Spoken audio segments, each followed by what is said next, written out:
No, thanks, Chairperson. Firstly, let's appreciate the fact that you carried the mandate of the committee and did so very well. It is incorrect to want to create an impression that a decision was taken outside a democratic process, because we're all sitting here, and when a process was outlined, we're all here, and those who wanted to oppose, they could have said no. But also, is disingenuous, but also a denial that I no longer have majority. So this illusion that if we had voted, we're going to win, is the old mentality. So people have not come to reality that it will not have resulted in something else.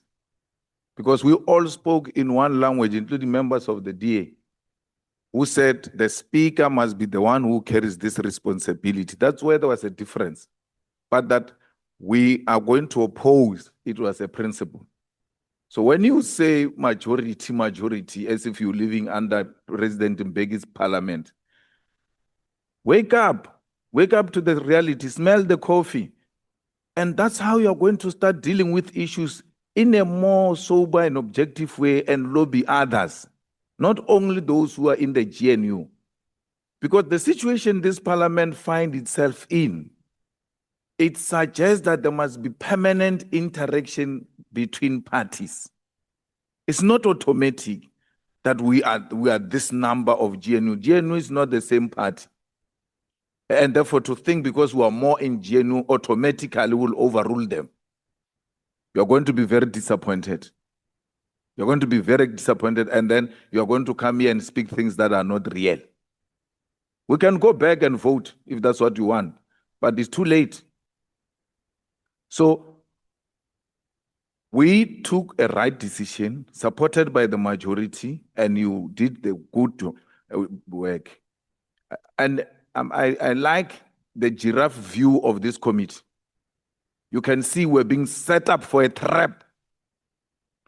That no, leave it, the speaker will deal with it. They knew what they were going to do.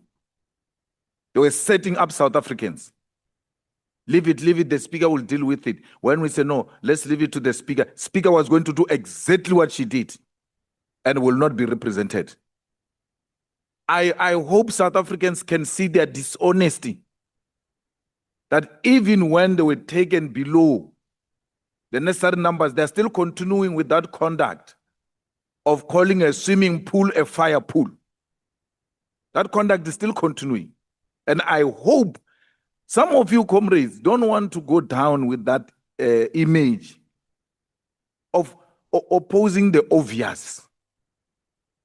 So the speaker acted wrongfully by not opposing. The president is challenging the panel report of parliament. The speaker's advice, legal advice, was only one option: oppose. There was no two options. Speaker can't rely on the legal advice of our committee. She went to get her own legal advice, said oppose. Then the legal advice told her what she didn't want to hear. Then she says when she does interviews, which is dishonest, the legal advice said, I also have an option to abide. Her advice doesn't have that option. It is your advice which has got that option. It's our advice, and she has no right to use our advice. They were not advising her. She got her own advice, and the advice said, go to court. So as a committee, we need to take a very strong view that we're disappointed by what the speaker did, because her duty is to protect parliament. I was asking our legal team, what legal avenues do we have on this speaker? Because she just abandoned her responsibility, which is to defend parliament as another arm of the state. No, she says, hi, you can do anything you want, I will abide.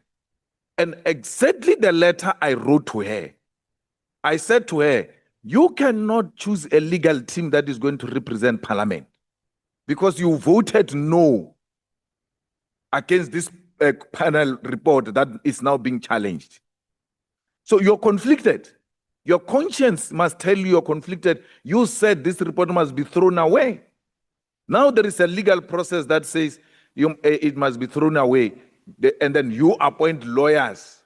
Even when you oppose, you appoint lawyers to go and oppose something that you said it must be thrown away. Leave that process to parties in parliament the same way the speaker before left the process to the parties to submit the names of people who can serve in the panel report.